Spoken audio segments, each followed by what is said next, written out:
Dans ma vidéo précédente, je vous parlais de l'unité et de ses différentes manières de l'appréhender. L'unité en soi, avec les autres, avec l'environnement, avec les différentes dimensions, avec les éléments, avec les élémentaux, et bien plus encore. Et aujourd'hui, je vais vous donner quelques pistes pour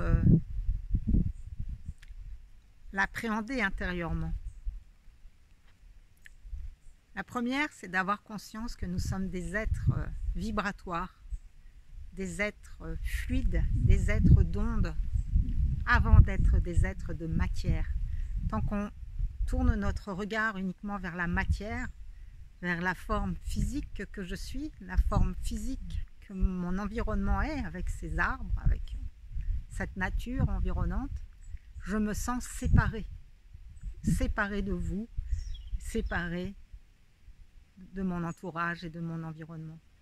Si je reprends conscience que je suis un être de lumière incarné dans une matière humaine et que je tourne mon regard vers cet être de lumière, au début par concept, si nécessaire, parce que je n'en ai pas l'expérience, mais par l'intention, petit à petit, le fait de me considérer comme un être de lumière va me mettre en contact avec le fait que cette même lumière existe en tout et partout. Et chacun de nous vibre une fréquence particulière, une fréquence qu'on peut appeler une signature électromagnétique, une fréquence qui est liée à sa date de naissance, à son pays, à sa culture, à sa famille, à ses croyances, à ses émotions, à sa manière d'appréhender le monde. Et chacun de nous vibre à une fréquence spécifique. Et cette fréquence, c'est elle qui détermine nos pensées, nos émotions et la manière dont nous envisageons et regardons le monde, chacun dans notre bulle. Et quand nous sommes dans des fréquences qui nous amènent plutôt vers de la souffrance, il faut savoir que c'est en changeant de fréquence que nous pouvons changer de croyance, et qu'en changeant de croyance, nous changeons de monde.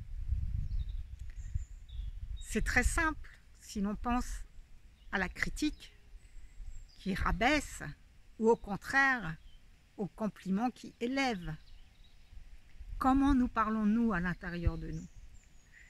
Et donc, il va y avoir de nombreuses pistes pour peu à peu réveiller les fréquences vibratoires qui sont le plus favorables à l'épanouissement de notre être sur tous les plans.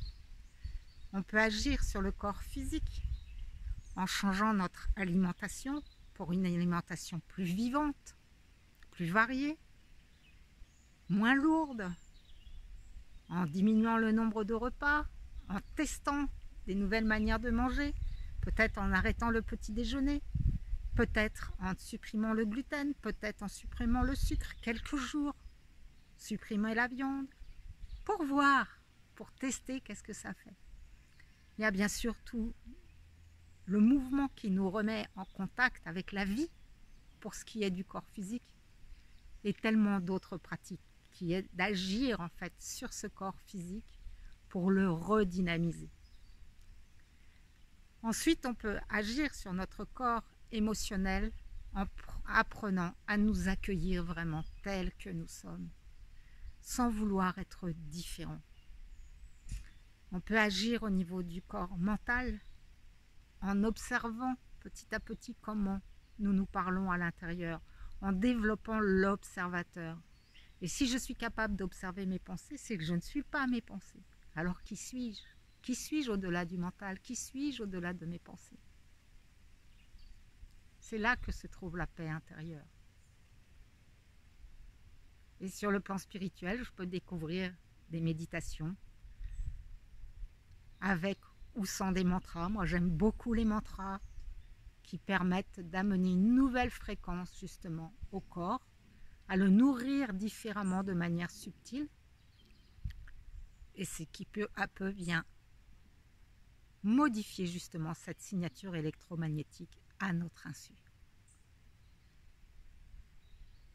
C'est à chacun de trouver les manières qui lui conviennent le mieux pour sortir de ce corps de souffrance qui en ce moment est particulièrement réveillé avec toutes les stimulations extérieures qui nous entourent, pour prendre la responsabilité de devenir un être de paix, un être de joie, un être d'espoir, de confiance et de certitude, que nous sommes embarqués dans le même bateau pour toute l'humanité et que ce bateau, eh bien, c'est celui de l'unité retrouvée qui peu à peu nous ramène dans un jardin d'Éden que nous croyons avoir oublié depuis si longtemps. C'est mon expérience, c'est celle que j'ai à cœur de vous transmettre dans ce lieu magnifique à partir de 2022, en présentiel ici, et par visioconférence, par des accompagnements en ligne, dès maintenant si vous le souhaitez. Si vous avez envie d'en savoir plus, si vous avez envie que nous communiquions, je vous invite à me rencontrer au cours d'une séance découverte gratuite et vous avez le lien ci-dessous pour tout savoir sur cette rencontre de cœur à cœur afin que nous évaluions ensemble si nous ressentons que je peux vous tendre la main pour faire un pas de plus vers vous-même, vers votre souveraineté, vers votre grandeur, vers la puissance de votre âme bien incarnée dans un corps. Je vous embrasse.